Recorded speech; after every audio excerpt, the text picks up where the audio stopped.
How are you? Andrew Bobbitt here, interior firefighter and member of the Wilton Fire Department.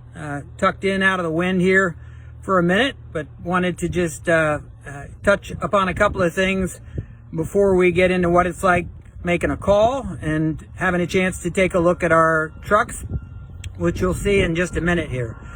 First thing is, the Wilton Fire District is different than the Wilton Fire Department. So if you've got a tax bill and you notice on there that you've got a payment for fire and for taxes for that comes for the Wilton Fire District.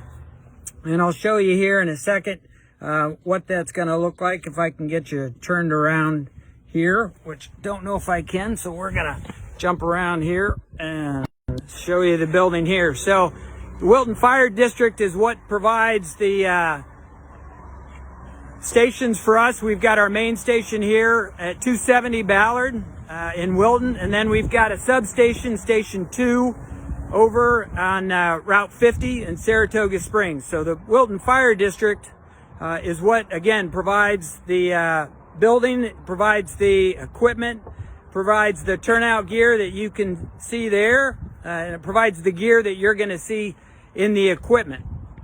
The Wilton Volunteer Fire District is a separate entity, and this district is comprised of 100% volunteers. So anyone who's making a call, officers, chiefs included, are volunteers that are under the nonprofit organization for the Wilton Volunteer Fire Department. So Wilton Fire District, taxing body that provides all of what you see.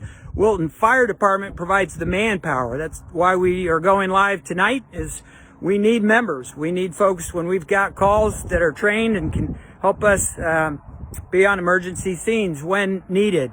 Typically this time of year, as you may have seen, is Recruit New York.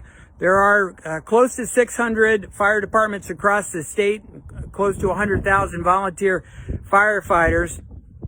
So this weekend, open houses were held to try to recruit. Rather than doing the open house, we decided that in this new virtual world, instead of having you come to us, we were going to come to you. So that's why we're doing the Facebook Live tonight. And before we jump in to kind of see what it's like making a call, I'm going to just kind of sit back in here for a second. Normally when you're watching TV and somebody gets you see a call, right? They're coming down the brass pole, or they're in the bay, or they're in the station, and they just walk right out. But as a volunteer, you're going to be sitting in your living room. And so what's going to happen usually is you're going to hear your pager go off, and that pager is going to give you a description of the type of incident that we need to respond to. Now, in terms of responding, we initially are going to use an app on your smartphone called I Am Responding. And as you can see there, it lists the name, it lists the time of their response, it lists what their position is. They may be a driver, they may be interior, they may be exterior, they may be an officer. It shows their expected ETA, and it shows how many folks are going to be responding. So once you're responding to the appropriate station, right? Sometimes you may see the blue lights. Those blue lights don't really give anybody an opportunity to do anything outside of the normal drive. What those blue lights are really meant for is the opportunity for folks when they see them to maybe before they get into a turning position or they're coming to a four-way stop, it allows them the opportunity to kind of scoot out of our way so that we can safely make it into the station and we can make it in a timely manner. Because before we can get to the scene to worry about fighting a fire, or if it's a vehicle and we've got to make a rescue, the truck and everyone in it's got to safely get to the scene as well. So blue light, move over for us so that we can get to the station. As we're coming into the station, we don't have Lieutenant Morse with us tonight, but you can see we've got interior firefighter Martinelli who's here. So we're going to see that we've got people coming in. She's going to go don her gear. Now, as officers take a look at this screen, this is the I Am Responding screen. That's gonna show you, it's I Am Responding. IAR is the app. That's assigned to us, specifically to Wilton. The public doesn't really get to access any of what's on there, but that's going to show you who's coming. So typically the driver, the officer is going to be looking at that as folks are getting their gear on, so that they know, depending upon the type of call, what trucks we're going to be taking. Sometimes that can be multiple trucks. We know that typically you do this enough times, you know who's going to be getting in what positions in the truck, and we're going to be ready to roll as soon as we can. In a minute, we're going to be taking a look at some of the equipment on the truck. So normally we wouldn't be raising these compartments up while we're getting ready to go, but hopefully our pager won't really go off and we won't really be making a call. All right, so we've got Martinelli who's going to be getting on the truck. She'll be in the back. Officer here going to be getting in the front. So once she gets in, you can see we've got 4 positions there. We've got an SCBA tank you can't see that's behind her, but she's going to be, those things will pop out once we get in there and we get them strapped on her back. You can see that we pretty much can walk out of there. There's a mask that will go on the regulator. So this pretty much is like scuba. Obviously, you're not going to be underwater. So it's SCBA. Depending upon how comfortable and amount of physical work that you do, you might have a half an hour of breathing. You learn to be kind of specific in your movement. You're not running, you're not hurrying, you're not trying to exert too much if you're wearing a mask, because you want to make sure that you keep your breathing as moderate and paced as you can, because once you get in and you're fighting a fire, you need that to last as long as you can. It does have a vibrator on there that allows you earlier to know in the process of when your air's dropping down that you are low on air, and if you need to get out, you're able to do that. But that's the self-contained breathing apparatus. What else you normally would have on there, I'm going to go to the officer's seat and take a look from the back. As she's getting on, we're getting ready to roll. She's going to get a flashlight on. She's going to have a radio on. She's going to know what TAC we're assigned to, so that as we're all going in together with our officers and we've got command and we've got ops, we're all on the same channel. It may end up being that we're doing traffic control, and so we would end up being on just ground for that to get folks back and forth out of traffic. There's a 4-gas meter, so if we go to a natural gas call, carbon monoxide call, we're going to take the 4-gas meter in. There's a TIC, which is a thermal imaging camera. Obviously, if we're going into a fire, it's going to be important that we've got the TIC. In the officer's position here, the officer is going to be managing the radio. The driver is going to be focusing on safely driving. There's some siren foot pedals down here so that the officer can, when we get to intersections, help to make sure people get out of the way. The same I Am Responding app that you saw up on display in the station and that you can have on your smartphone, you're going to have there. That can show us where hydrants are. That can show us more details as a part of it. So at that point, then we would roll to the scene.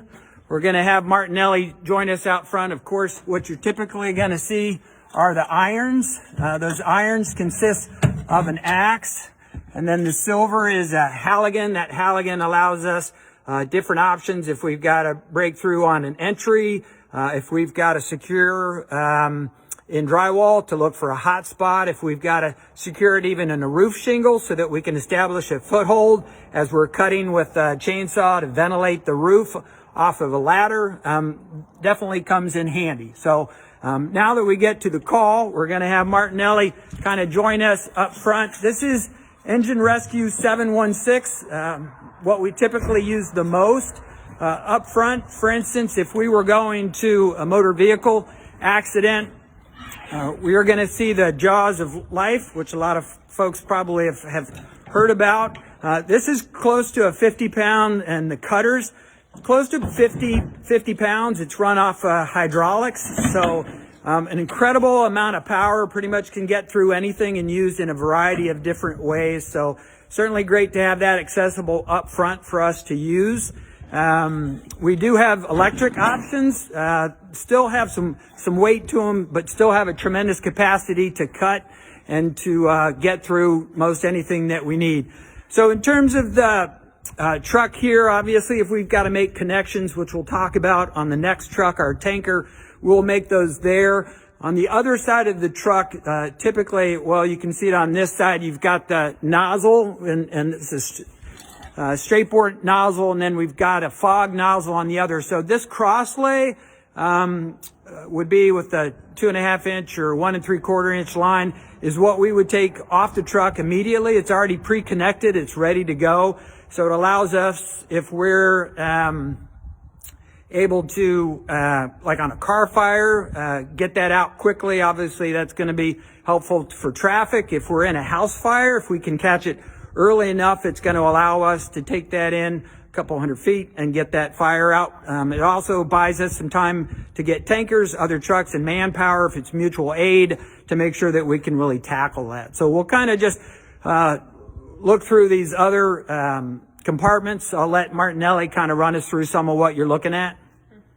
So in this compartment, we have some cribbing that we use in extrication. So if we have a vehicle flipped over, it's not secure, we're trying to take somebody out of it, we'll put these blocks under the car, keep it secure. Same with these, it's called Junkyard Dogs. They do the same thing as the wood. Basically, you prop them up against the car, dig it into the ground, make sure everything's safe, so we're not putting ourselves in more danger trying to get in or out of the car. We have some more hose here with a fog nozzle connected in case we have to grab this, take it up to a ladder, inside a building more, or just we need more line, we're not getting far enough, we grab that. In this compartment, we have our saws. So we have our K12 saw, we have our vent master saw. This we'll use to ventilate roofs or make holes in whatever we need. K12 will cut through just about anything that we need to get through. So these are our big power tools. And then in this compartment, again, we have our other hydraulic tools. We have a windshield saw, so this will saw right through the front of a car windshield. We have a sawzall up here. We have a lot of cords that we can extend out of the truck and give us some feet. We have our airbags.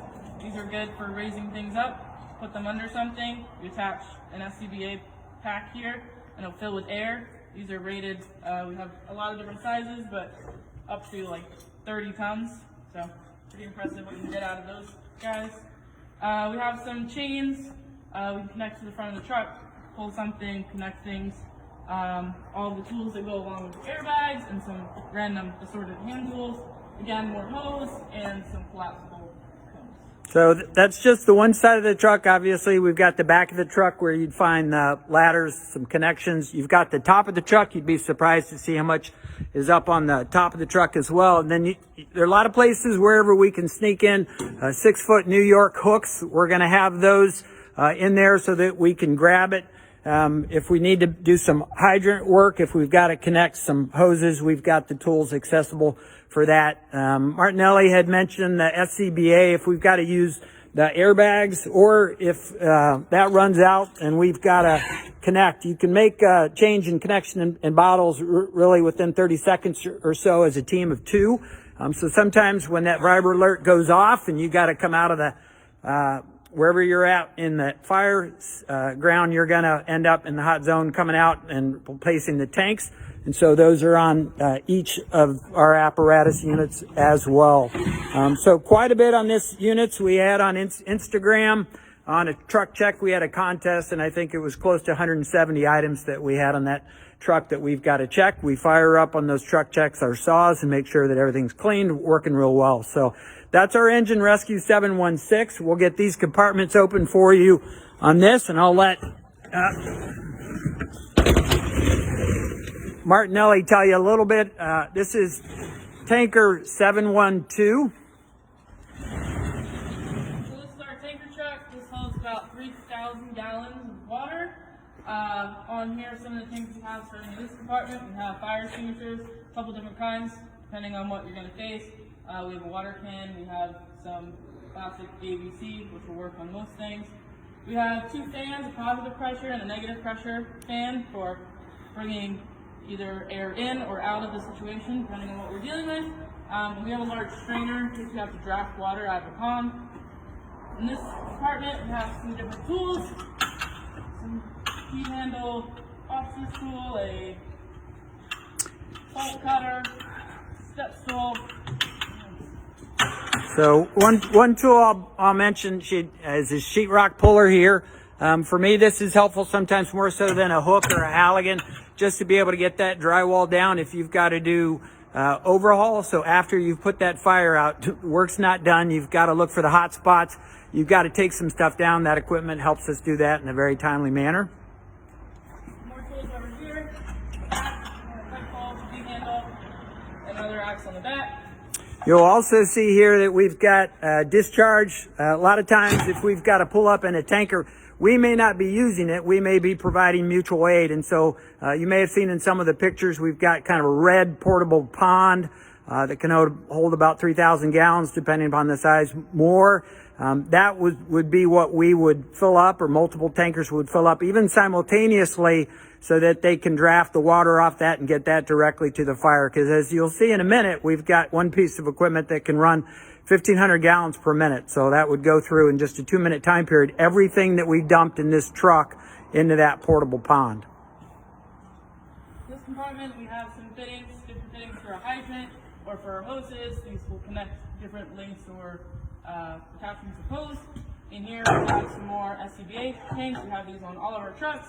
These you need to fill up, or you need something for air, like the airbags. We also have a chimney kit, so this we use for chimney fires. It's 2 parts, so you would have a bin that you'd have at the bottom of your fireplace, and you'd have the chimney bag at the top of the fireplace. Has things like a snake to get any clogs out, some fireproof gloves, and some chimney smokes, which you can throw down the fireplace and see if you're getting to the bottom of it, or if you have something stuck in the chimney, you'd be able to tell with that. With the chimney kits, definitely something we utilize quite a bit in the wintertime. So just a friendly suggestion from a fire prevention standpoint, if you haven't gotten your chimney clean, we'd highly suggest that you have a trained professional come out, check on that chimney. Depending upon the type of wood that you burn, the wet or dryness of that wood, and then how you've got your chimney set up, you can get that creosote in there, and it doesn't take much. Unfortunately, ask Rachel Ray or others who've had that unfortunate experience, that you've got a chimney fire and then it can extend into the house and obviously cause you a lot of trouble. Again, we've got some connections here. If we've got from the hydrant on a 5-inch or 4-inch line, we've got to fill this up. We'll make a connection there. We've got hoses if we've got to connect from a discharge standpoint. And then we've got the additional hoses there. You can see like we did on the engine rescue. So big hose at the bottom, a lot of water. That can be 150 pounds of pressure. So that would be the kind of thing that Martinelli and I would together have to kind of hold back if we were going to be running 2.5-inch and 250 gallons per minute. And then some smaller lines on the crosslay there. There's a operator pump panel. So that's where the driver who stays with the truck would go up. That driver is the pump operator throughout, and they would manage that, which means they may have to manage water coming in and they may have to manage the water going out. We're going to take a shortcut over to the next truck here, over the tanker. Now, as you kind of listen to all this, it may seem like a lot, and to a certain extent it is, and it may seem like some of what we're talking about is kind of dangerous work for volunteers. And trust me, I was there thinking about that before I joined. But, you know, part of what we do is make sure that we get folks trained before we send them out on scene. So both Martinelli and I went through Firefighter 1. That is BFO and IFO, so basic exterior firefighting operations, and the IFO is interior fire operations. That's a 12-week class. It's to a certain extent a commitment of 3 nights on average a week. It's both textbook testing and some physical work, but that's how you learn it. That's where you gain the confidence to do what it is that you're going to do. Since ordinary people that can do extraordinary work, we practice on that on drills on Tuesdays. And then, you know, from a safety standpoint, we have all the trust in the world with our officers and with our chiefs that, you know, if we're in there and it's the life issue, we've got to look for victims. We're going to go in there and do that, but we know that they're not going to put us in jeopardy, and that builds a lot of trust. And so even though we do work that we never expected that we'd be doing, or that maybe before we joined as members here we were a little apprehensive or nervous about, you build the confidence that you're able to do that. It's a very empowering activity, and when you think about how that impacts your community and how that helps your neighbor, it feels great to be able to give back in that way. So certainly, anybody can do this. If you're thinking you can't, you can. We did and we do, and we love it. We enjoy it. It's a great way. So we'll get you trained, and we'll get you here riding with us. We have confidence you'll be successful with that. So we'll let Martinelli tell you about 727 here. This is 727. This is our aerial truck. So you can see this up here is our ladder. It's 100 foot, and at the bottom of it we have a tower bucket, so people can go up that. We can take this 100 feet in the air. It rotates all the way around the truck. It gets to, I think, a 75-degree angle, but when you're up in it, it feels more like 90.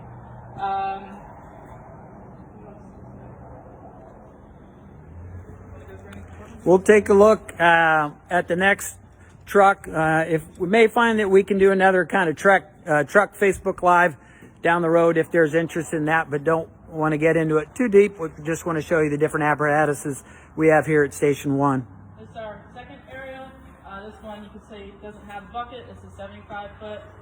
So if you're responding to structure fire, you can take this truck first. You can pull that ladder right up to a window. It could be for either rescue or somebody trying to get inside, put out the fire. This we would use more in a commercial situation. In Wilton we have commercial places such as Ace and Target. This would be really good if we need to get on a roof or somewhere where we're trying to fight fire with the nozzle that's on the end of the bucket there. So that would work really well in those situations. So when we talked about the 1,500 gallons per minute, that's what would be putting that out. Now you may have somebody on the platform that's directly working that. If needed, they can wear a mask as they're doing that if they're above within the smoke, or that can be manually operated from the back of the ladder.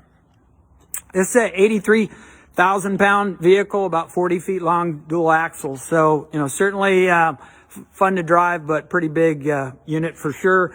This comes in handy to get access to those chimney fires that we kind of talked about on the ladder truck, and so we're fortunate we can have both. The Station 2 doesn't have a tower or ladder truck. They've got the engine rescue, and then they've got the other two vehicles that Martinelli will show you here to kind of round things out.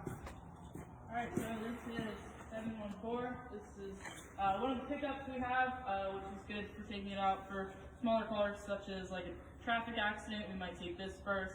Something that we don't need, obviously the hoses and everything for, this would be good for. Or if we just need to get more personnel to the scene, we don't necessarily need a truck, we can take this one. This is our newest truck right now. It's brand new. We were able to get that before things got crazy and the semiconductor world blew up. We still have radios in this truck. We have traffic signs. Like I said, we take this to a lot of vehicle accidents or something where we're just monitoring traffic. More signs. We always have a toolbox, and most of our trucks have flares that we can put out, alert other drivers that we're on the road. Now we'll see is it closed from the back. Yeah, so I'll let Martinelli kind of tell you what's in there. So in here we have an ATV. We also have everything we need for our water rescue or ice rescue. So we have a trailer that we can pull with Stokes baskets if anybody got stuck on ice or in the water.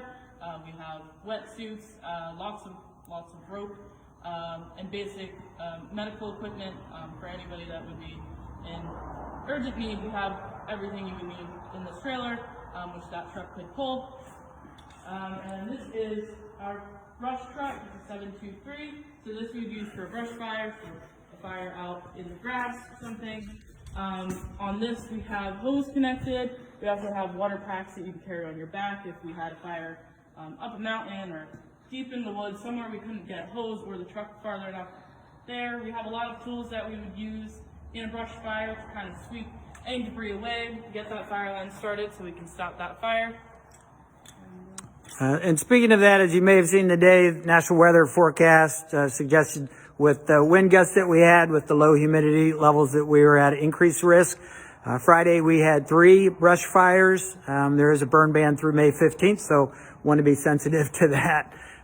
2 things we'll just kind of touch upon here before we begin wrap things up. We do make some service calls. Occasionally we'll need circumstances where we've got to pump out some water in different places, so we may have to end up utilizing this. And then, as you may have seen, if you go to the Instagram page, we've got a great picture that actually was taken here by our photographer of 713. 713 is literally under wraps for us. It's our pride and joy. It's 1944 International 434x4. So take a look at Instagram. Follow us on Facebook. Didn't end up getting any other questions. I don't think that I hadn't already answered. So as we kind of approach 8:30, I'll thank Martinelli for helping us out tonight. And just want to mention that for those of you interested in joining, a couple of different things that you can do. If you go to our website, wiltonfiredept.org, there are a couple of videos that show stations 1, station 2. It shows you the different amenities that we have inside the stations. Shows you us making some calls. It shows some drills. So it gives you a good feel for kind of what it's like being a Wilton volunteer firefighter. You can reach out to us at president@wiltonfiredept.org. Send an email. We'll start a conversation on volunteering. Feel free to give me a call at 518-451-6648 again, or you can text 518-451-6648. If you take a look at the Wilton Fire District map on our website, you can kind of see where a majority of our members live, but you don't necessarily have to be a district resident. Obviously, if you're working in this area or you're within close proximity, the whole point is that you're able to get to the trucks in a timely fashion for us to be able to leave. So over the last couple of years, as you may have seen a paper article in Saratogan, we had members join 20s, 30s, 40s, and 50s, and teens. We had 18. So, I mean, we're in a great position through our training, through our support of our officers, through the district with the equipment, the gear that we get, the trucks that we have to really respond, make sure that we're taking care of folks in our community, and we'd like you to be a part of that. So we appreciate you joining us for our first Facebook Live event. If there's interest, leave them in the comments. Give us a thumbs up or a heart, and we'll maybe look at trying to do this again in the future. In the meantime, don't be outside burning anything, and stay safe. All right, thanks.